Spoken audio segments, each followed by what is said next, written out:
Hey Food Allergy Mama, the first time I sent my kid to summer day camp, I honestly did not know what I didn't know. I had the EpiPens packed, the forms filled out, the snacks labeled, but I still had that pit in my stomach wondering, did I forget something that actually matters? If you're feeling that too, or you're just trying to figure out if camp is even a safe option, you are not alone. In today's episode, I'm sharing what I learned as a food allergy mom after sending my child to day camp. I'll walk you through the questions I asked, what I packed, how I prepped both my child and the camp staff. But I'm also going to tell you about things that no one warned me about, the emotional side, the red flags I noticed too late, and what I'd do differently next time. So whether you've already signed up for day camp or you're still deciding, stick around to the end. You'll leave feeling more prepared, more confident, and less alone. Let's get to it. Hey Food Allergy Mama. If you're here, you've likely experienced the scary and lonely food allergy diagnosis with your child. Unfortunately, food allergy parents aren't taught how to navigate the food allergy lifestyle, and it's easy to feel alone and discouraged sometimes. But I'm here to show you that food allergy life doesn't have to feel restrictive, scary, or isolated. I'm Karina, and I'm a 17-year food allergy mom and food allergy coach at Friendly Pantry Consulting. I specialize in making food allergy life safer and less worrisome for food allergy families like yours. I'm not perfect, but over 17 years, I've learned a lot the hard way, and I'm sharing the secrets and resources you won't hear anywhere else that will help you feel confident living with food allergies faster and easier than I did. From introducing allergens, travel, navigating school, and educating friends and family, this podcast will give you the essential tips and strategies you need to help your food allergy child and family thrive. Welcome to the show. Have you heard? I've become a food allergy travel advisor. You can access my years of travel experience to take the burden of planning off your plate so you can focus on making memories with your family. Whether you want to go to Disney, on a cruise, or another option, email me at karina.meckleborg@fora.travel and we can chat about your next trip. You can also sign up for my Food Allergy Travel Secrets email list, which is where I share our family's travel secrets that we've learned after 18 years of traveling with food allergies. Go to www.friendlypantry.com/travel secrets, all one word with an S. Let me just start by saying that my kids were not typical camp kids. Just like me, they've always been homebodies, and they weren't super excited about the typical summer day camp. I remember one time when my youngest was having a particularly hard time, and I left her hoping that she would warm up to the camp counselors as I was leaving. Well, I sure felt bad when I got back, and my oldest daughter told me that my youngest cried to herself almost the whole time. The mom guilt went into full gear. Even then, I still tried at least one half-day or full-day camp every summer because I wanted them to experience games and activities and exploring. I wanted them to try new things. And even through the hard parts, I believe that these experiences were good for them. So if you want to give summer camp a try, but you're not sure how to manage food allergies, today I'm going to share my best tips with you. Okay, so my first tip is to ask lots of questions that go beyond that typical, do you allow kids with food allergies or can you accommodate kids with food allergies? And you need to do this before you even sign up, because if they don't have things in place before camp begins, it's not going to be easy to get a program for allergies in place after. And don't assume that they know what they're doing just because they're working with kids. Honestly, so many camps are unprepared when it comes in this way. They might just put a no-nut policy in place and hope that it's enough, but it isn't. Of course, a child with a milk or egg allergy or other type of allergy is not covered by this policy, and a no-nut policy does nothing if they aren't enforcing it and doing other procedures as well. So don't assume that they know. Now, I think that us food allergy moms can sometimes feel afraid to ask the hard questions. It can feel uncomfortable and hard, but I really want to encourage you. By asking these hard questions, you're actually educating them about allergies. You're creating knowledge where there is none. You're moving that camp director or counselor towards awareness. Even if they don't have anything in place, your questions could help them to see that, hey, maybe this is important. And if they get more allergy moms asking, they can see that it's even more important. We can't just suffer in silence because that just makes the problem worse instead of better. So all that to say, don't skip this step. And of course, do it with a kind spirit so that your message is received well. So here are a few questions you could ask the camp before enrolling. Of course, you want to talk about the food situation. So who handles the food? Is there full-time kitchen staff, or do parents provide their own food? And if parents provide their own food, how are kids going to be supervised to ensure that they don't share? So if the camp provides the food, you will want to go into more detail about their kitchen protocols. So I go into detail about these questions in episode 60 and 12, and I plan to do another one with more detailed questions soon, so watch for that. But a few questions to highlight are, do they read all of the labels and ensure that they don't have your child's allergens? How do they lower the chance of cross-contact or contamination in the food prep space? And do they make allergy meals in a clean area? Do they use separate utensils for food allergies and new gloves? And you may want to consider, if they are providing food, will it be better to actually send your own food? And they may even require it anyway. You could ask if they could let you know what the food will be, and then you could send your own safe version. Once you've figured out the food scene, here are a few other questions to think about.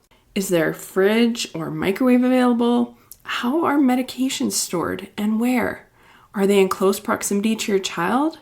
Can your child self-carry? And if you know me, I prefer this if possible. I talk about it in lots of previous episodes, and I will link to a couple of those. You also want to go into detail about what they do for their training. So do the camp counselors know how to lower the chance of reaction in the first place? So this means knowledge of cross-contact and how it could show itself when they're in camp. So one child touches their peanut butter or their butter on their sandwich, and then they touch another child's sandwich or the table that they're on, and then that table butter or peanut butter gets onto the child. So just this whole knowledge of cross contact and lowering that from happening. Do they teach that? Do they teach them how to recognize anaphylaxis? And who would administer the EpiPen, and are they trained to do that? I would be concerned about a teen who has minimal medical training and whether they're going to have the confidence to administer that EpiPen. And if it's not going to be the teen counselor who's with them, how close is that nurse going to be, or that person who actually will administer it at all times? Because you don't want them to be too far away or having to find these people when this is happening. So you really want to go and dig into this and figure out what is going to happen here and what they've got in place.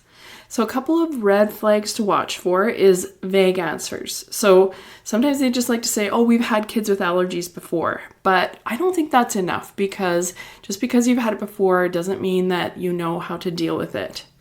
If they have resistance to answering your questions, or if they actually have no plan in place, definitely red flags. Another red flag might be having a nut ban without having any other processes, which can be a false sense of security.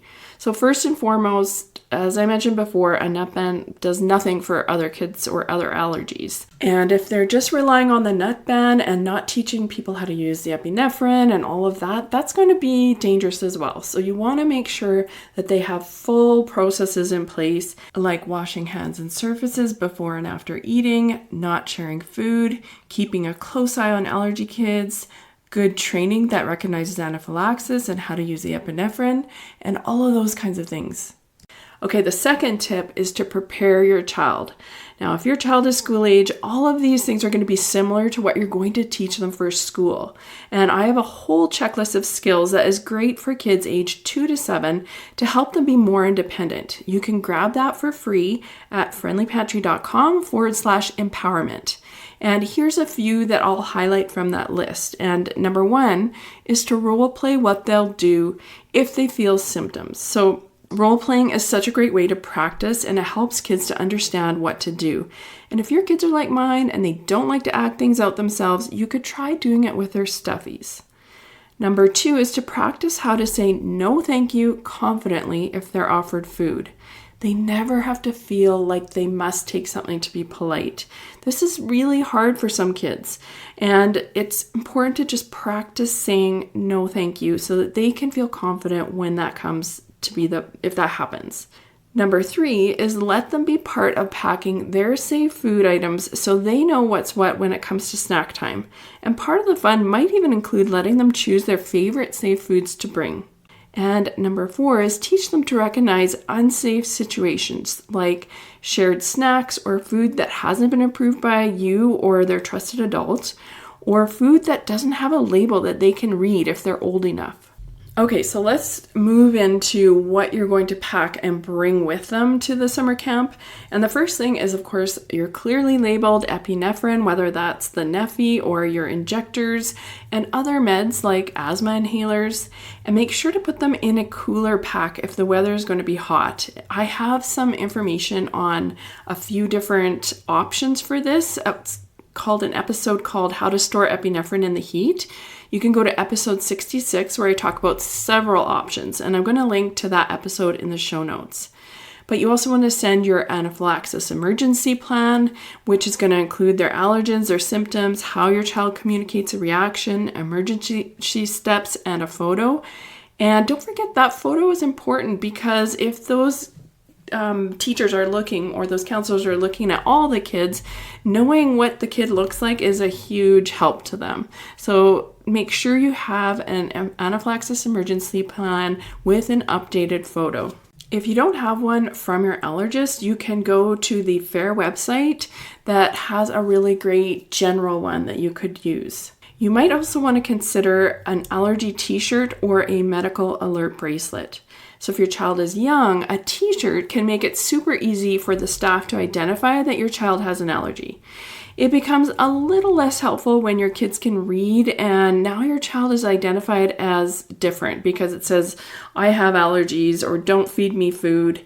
So this is where a medical bracelet can be even more helpful because medical staff will know to look for it and they can easily see what the issue is and they can see it quickly so they can act quickly. Other thing is to, of course, bring your allergy-friendly snacks and don't forget your wipes because you want your child, even if they don't wash their hands, you want them to wipe their hands before eating if they aren't able to access that soap and water.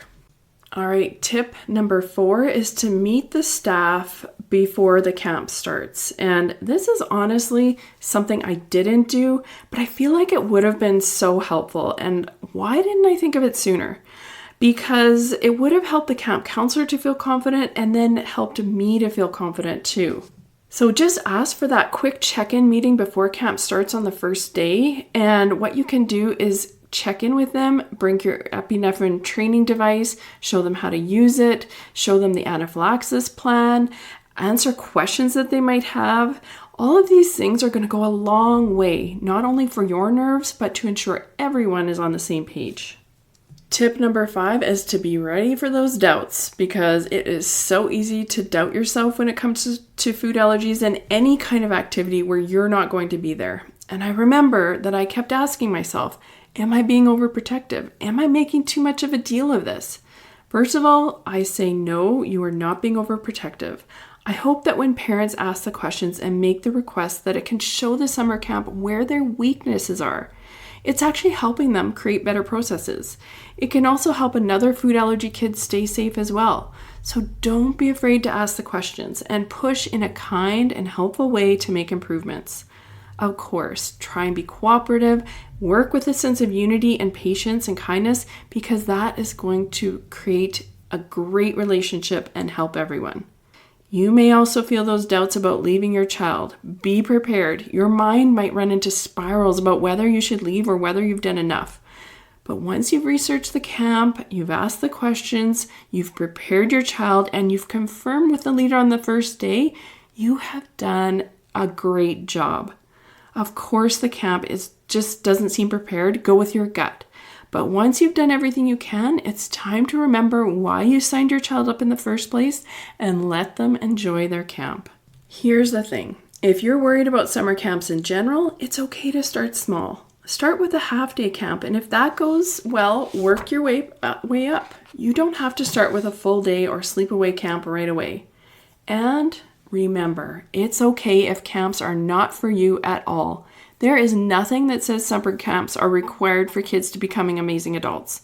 Every kid has a different journey, and that is okay. Don't feel pressured to do something that doesn't work for you or your kids and your family. Did this episode help you? If so, please leave a 5-star review and share with another food allergy mom. And if you want to have my food allergy expertise on your side so you don't have to plan your vacation on your own, I'd love to help you create a trip that feels safe, doable, and fun. You don't have to do it all yourself. Let's make your next trip feel like a vacation. Email me at karina.meckelborg@fora.travel to chat about your next vacation. Thanks for listening, and bye for now. Before you go, Mama, if you love this episode and want deeper support, head over to friendlypantry.com to see how we can partner together to keep your food allergy child safer and worry less. There's no need for wasting time searching all over Instagram, TikTok, and the web to get the practical knowledge you need for your family. While you're there, grab your free Food Allergy Kids Empowerment Guide or the newly diagnosed checklist today. Topics are not medical advice and are the opinions, views, and property of Friendly Pantry Consulting Incorporated. All rights reserved. Always contact your board-certified allergist, immunologist for health advice.